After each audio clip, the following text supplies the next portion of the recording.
It's one of the world's largest sporting events. Today, tips for business aviation flight crews and passengers heading to Qatar for the 2022 World Cup. From the National Business Aviation Association, this is Flight Plan. I'm Rob Finfrock with your trusted source for business aviation news and information. As many as 3 million people are expected to head to Doha, Qatar for the 2022 FIFA World Cup, the premier global competition in men's football, or what we call soccer here in the U.S. Matches kick off November 20th and will run through mid-December, and many of those spectators from around the world will travel to Doha on board business aircraft. To discuss the particulars involved in planning and operating those flights, I'm pleased to welcome today 3 trip planning experts based in the region. James Cullis is Operations Director at United Aviation Services, or UAS, based in Dubai. And Tom Murphy is Head of FBOs and Aviation for Gamma Aviation in Sharjah. We'll begin, though, with Sobhi Sendian, Associate Director of Operations for UAS. Sobhi, am I correct in thinking that planning a trip to this year's World Cup poses some unique challenges compared to past events? It's totally different this year. Qatar is a small country. The most important for the crew and the passengers flying into Qatar for the World Cup, they have to be fully familiar with the entry requirements for Doha during the World Cup. There are a lot of requirements.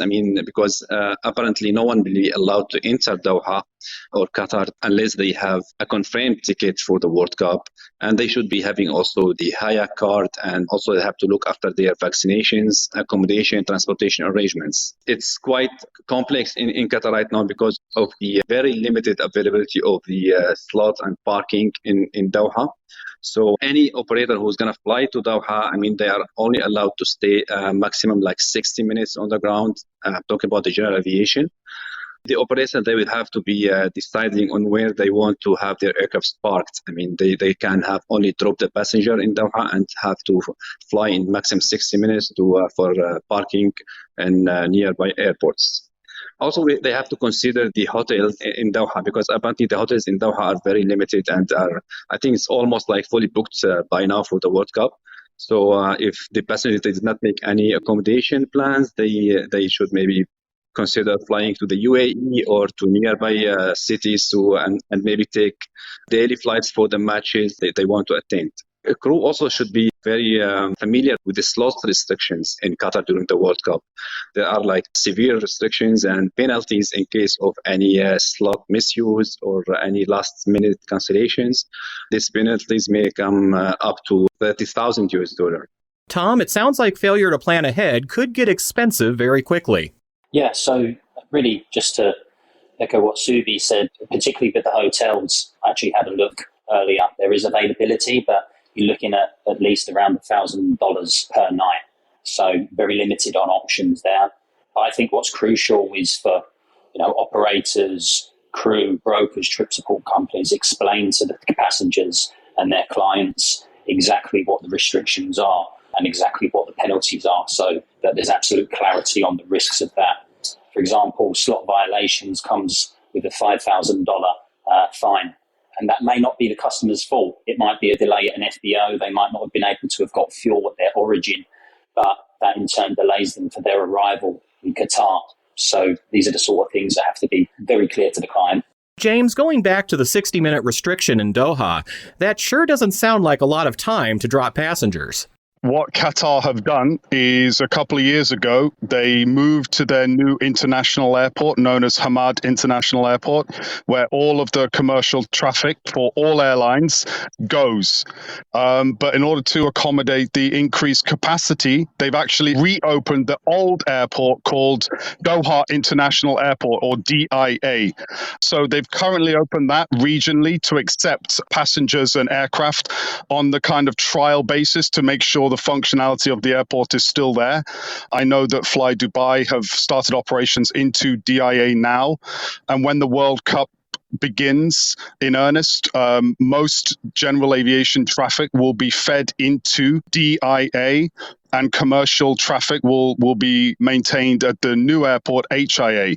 And regionally, what Qatar have done is they've signed agreements with most of the regional carriers, Oman Air, Kuwait, to increase capacity on their commercial airlines so that you can operate quote unquote day trips, so that if there's a decision from a general aviation company that they don't want to stay in Qatar for whatever reason, no hotels or it's not for them, they would potentially fly into Dubai or Oman, and then they would jump on a commercial airline straight into Qatar, watch their match, return ticket back out.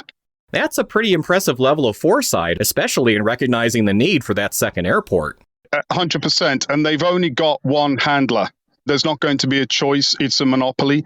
That's Qatar Aviation Services. They will be doing everything, supporting the aircraft on the ground. I would imagine, because DIA technically isn't connected to HIA. So my assumption would be that a team from CAS would have to relocate over to DIA and would be the dedicated team to support general aviation. You would assume that the general aviation aircraft that operate into DIA would be of a smaller nature, Gulfstreams and the like. So refueling and all of that stuff should be achievable within 1 hour. But as Subhay mentioned initially, it's really, really important that the adherence to the regulations is maintained, because DIA and HIA are going to be both slot 3 level restricted. So this is on par with London Heathrow and probably JFK and Chicago, and the penalties will be strictly enforced. More of our conversation in just a moment, after this word from NBAA. NBAA Flight Plan listeners, your podcast is ready everywhere. You can download it from iTunes, ask your smart speaker to give you a listen, or hear it in any car with Apple's CarPlay. NBAA Flight Plan, available anytime, anywhere. We're back now with Sobi Sendian, Tom Murphy, and James Cullis, and our discussion about preparations for traveling to Qatar for this year's FIFA World Cup. James, what impacts should operators consider from the current situation in Ukraine? How might airspace closures over that country and Russia affect flights to the World Cup? Principally flights flying from North America into India have to have route adjustments, because they sometimes will operate a polar route that will come right down over Russia, which they wouldn't be doing now, and especially Ukraine with the conflict going on there. So that's affected obviously fuel burn and flight times. So the impact on a financial level is massively significant, but safety obviously is never going to be compromised. I think in terms of flight planning, the NOTAMs have been in place for a while now. When you look at flight monitoring software such as the obvious flight radar, there is a massive reroute around Ukraine and Belarus as they operate out of the region and up over to the Americas. I don't believe Emirates has a problem with that. They still overfly Russia, which is fine, but avoiding the conflict zone in the Ukraine. So what I would anticipate for operators coming in from the Americas is, fuel permitting, they would make a stop on the edge of Europe for fuel and then operate down. We have been speaking to some people in the region, which were particularly, for instance, Jordan, which has a lot of cultural and religious tourism, that they would be offering package deals where you would make your tech stop in Jordan, you would go see Petra, and then from Petra or from Jordan, you would operate into Doha, see the match, and then back to Jordan, refuel, and then back to the US, for instance. These are the kind of things that we're looking at, which would also play into the fact that we have to be mindful of conflict zones. But we've always had conflict zones. So flight planners, across the board, commercial, general aviation, are always going to be aware of these issues and will more than likely plug into their flight planning software these specific restrictions, so that when routes are plotted, they avoid specific issues and locations that they don't want to overfly, either political or whatever reason that they might have, they just avoid them. Tom, are there any special security procedures in place that may affect travelers or flight crews? I don't believe there's any special security procedures in place. However, outside of that, there's going to be It's a small country with congested infrastructure, so I guess there's going to be queues, there's going to be waits for transportation. In addition to that, the Subi already alluded to the hire card which is your entry permit to the state of Qatar and stadiums. There's also PCR requirements for Qatar. But in terms of security procedures, I'm not aware of anything new that's been implemented. What else should they keep in mind when they're in the region, James, perhaps from a cultural perspective? Having lived there for 6 years, obviously there's the religious element, dressing modestly. You can wear what you want, but you just have to be mindful of the fact that this isn't your country and they are a traditional people. It is also worth bearing in mind that you are not allowed to bring your own alcohol into the country. That is strictly prohibited. So it is something to be aware of when you're traveling into Qatar, that might be something that gets scrutinized on arrival. I believe in the United Arab Emirates, in Dubai, you're allowed to enter with 3 liters of duty-free alcohol. You will not be allowed that into Qatar. Great advice, thank you. Sobhi, going back to the need for crews to relocate their aircraft to other airports after dropping off their passengers in Doha, what airports would you recommend crews head to, and are there any special procedures they should keep in mind? No, like specific procedures. I mean, it depends on the nationality of the crew. I mean, so if you're talking about North American and European crew, I think the UAE would be the best place for them. I mean, you'll have the Western lifestyle here. I mean, you'll have the many attractions. There is also great variety of the high-star rating hotels in the UAE in general, and especially in Dubai. The entry requirements are very easy in the UAE. The UAE government that had announced, whoever is holding the higher ticket will not require any visa to enter the UAE. I think that has also been announced by the Saudis. I think the UAE would be the best place for the American and European crew. They will have a lot of 5-star hotel and transportation and attractions and all these stuff.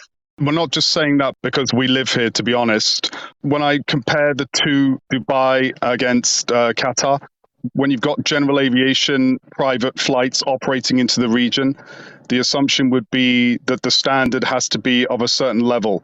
And whereas Qatar has gone on a construction tear to make sure that they'll be fully able to support the hundreds of thousands of people entering Qatar a day, when you're looking at service levels and standards, Dubai has 6-star hotels on the Palm, and it's effectively a man-made island filled with all of the world's most famous and luxurious hotels.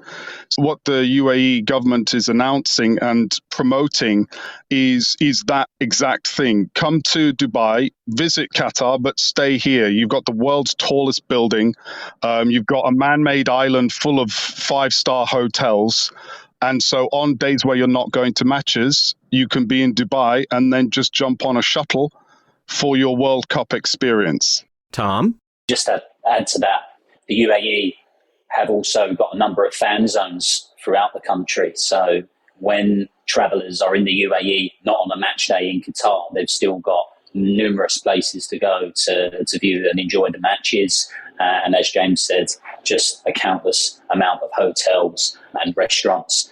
But if you also just dig a bit deeper in terms of what FBOs are in the UAE, operators and passengers are spoiled for choice. It's a very competitive landscape. There's 5 FBOs in DWC, 2 FBOs in DXB, 1 in Sharjah, and 1 each in Abu Dhabi, Albertine, and Abu Dhabi International. Sharjah is just 30 minutes from downtown Dubai.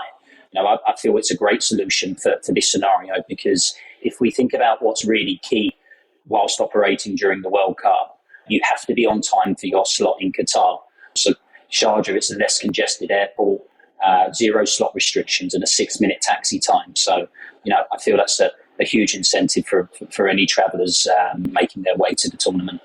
What other tips or advice would you like to share with business aviation crews heading to the World Cup, Tom? Most of the focus is on the restrictions in Qatar, but it's just to remind travellers that there's PCR requirements for the UAE also. So if you're vaccinated, it's fine. You can arrive without a PCR test. But if you're not vaccinated, all travellers need a PCR test. So I think the last thing anyone would want to be doing is scrambling around trying to find somewhere to get a PCR test whilst in Qatar during the melee of many, many travellers there. So it's just something to consider and not get caught out on, particularly if you're there for more than a few days. Sobhi? just considering the amount of the general aviation flights that they're going to be required to reposition from Qatar. And we know that there are, a high demand on the airports in the UAE. So I think the operator should plan as early as possible on their parking location, because apparently at some point, there will be even no parking in the UAE. It might be required to reposition to a remote airport in the UAE. There's a lot. There's not only Dubai, Sharjah, and Abu Dhabi. There's still you can fly to Fujairah and Ras Al Khaimah airport, but they don't have the FBO experience as in Dubai and Sharjah and Abu Dhabi. So yeah, the operator, they need to plan as early as possible and make a confirmed plan for their parking airport after Doha. James, what else should travelers know before they head to Qatar? Just 2 points, really. The first is I can't stress enough how procedural this whole event is going to be from Qatar. And the most important thing is nothing will get done until you have your ticket. Anyone, any operator anywhere in the world, if they do it themselves or they use a trip support company or whatever, the state of Qatar will not give anything handling confirmations of slots and permits and all of that until you can prove you have a ticket. This is critically the small snowball that will start the avalanche of approvals. And it's so important that is the first thing.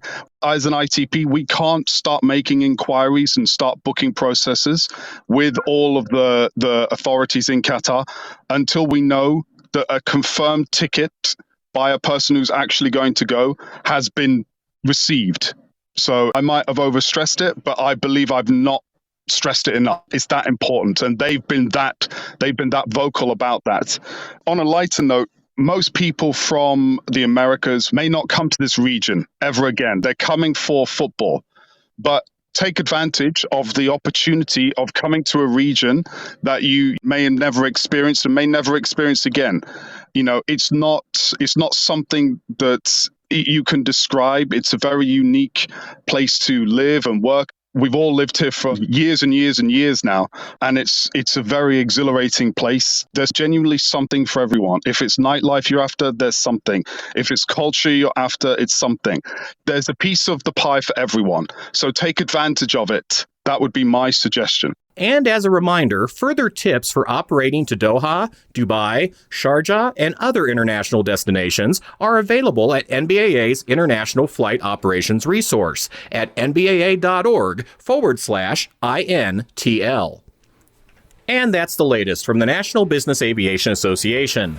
Remember, you can subscribe to all Flight Plan episodes at Apple Podcasts, Google Podcasts, and Spotify, or wherever you find your favorite podcasts, including by asking your virtual assistant or connected device.